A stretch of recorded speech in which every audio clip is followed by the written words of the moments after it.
ಸಣ್ಣ ಸಣ್ಣ ಕೆಲಸಗಳಿಂದ ದೊಡ್ಡ ಹೆಸರು ಬರುತ್ತೆ, ಸಣ್ಣ ಸಣ್ಣ ಹನಿಗಳಿಂದ ಸಮುದ್ರ ಸಹ ತುಂಬುತ್ತೆ. ಬನ್ನಿ ನಾವೀಗ ನೋಡೋಣ ಅಂಥ ಒಂದು ಕಥೆನ.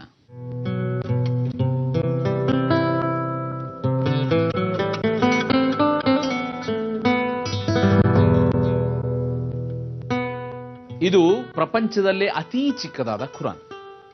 ಫರೀದಾಬಾದ್ನ ನೀರಾ ಭಾಟಿಯಾ ಮತ್ತು ನರೇಂದ್ರ ದಂಪತಿಗಳ ಹತ್ರ ಇದೆ.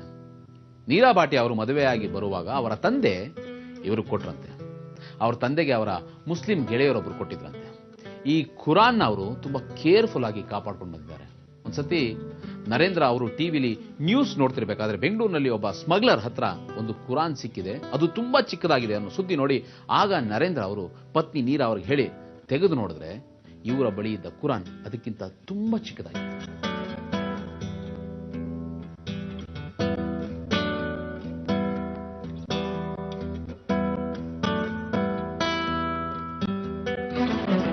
ಈ ಪವಿತ್ರ ಖುರಾನ್ ಅರಬ್ಬಿ ಭಾಷೆಯಲ್ಲಿದೆ. ಇದರಲ್ಲಿ 572 ಪುಟಗಳಿವೆ. 1.5 ಸೆಂಟಿಮೀಟರ್ ಅಂಗುಲವಿದೆ. 2 ಸೆಂಟಿಮೀಟರ್ ಉದ್ದ ಇದೆ. ಇದರ ಗಾತ್ರ 1 ಸೆಂಟಿಮೀಟರ್ ಇದೆ. ಇದರ ಪ್ರಿಂಟ್ ಏರಿಯಾ 9 ಮಿಲಿಮೀಟರ್ ಇದೆ.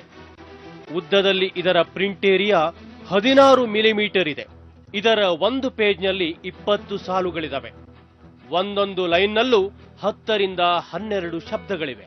ನಾವು ನೋಡಿದ್ವಿ ಪ್ರಪಂಚದ ಅತಿ ಚಿಕ್ಕ ಖುರಾನ್ ಅನ್ನ. ನರೇಂದ್ರ ಭಾಟಿಯಾ ದಂಪತಿ ಹೆಮ್ಮೆ ಮತ್ತು ಸದ್ಭಾವನೆಯಿಂದ ಅದನ್ನ ಕಾಪಾಡಿಕೊಂಡು ಇಟ್ಕೊಂಡಿದ್ದಾರೆ. ನಾವೀಗ ನೋಡೋಣ ಇನ್ನೊಂದು ಅದ್ಭುತ ಗ್ರಂಥದ ಚಿಕ್ಕ ಪುಸ್ತಕವನ್ನ. ನಾವೀಗ ಸ್ವಾಗತ ಮಾಡೋಣ ಹರಿಯಾಣದ ಅಂಬಾಲಾದ ಸಂದೀಪ್ ಭಟ್ ಅವ್ರನ್ನ.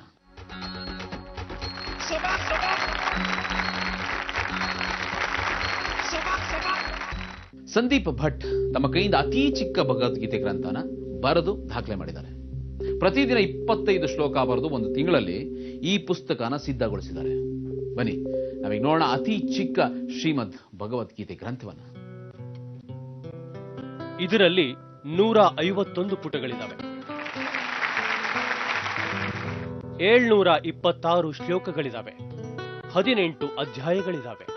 ಇದರ ಉದ್ದ 1.9 ಸೆಂಟಿಮೀಟರ್, ಅಗಲ 1.7 ಸೆಂಟಿಮೀಟರ್, ಗಾತ್ರ 0.5 ಸೆಂಟಿಮೀಟರ್. ಶಬಾಷ್ ಸಂದೀಪ್, ಶಬಾಷ್ ಇಂಡಿಯಾ.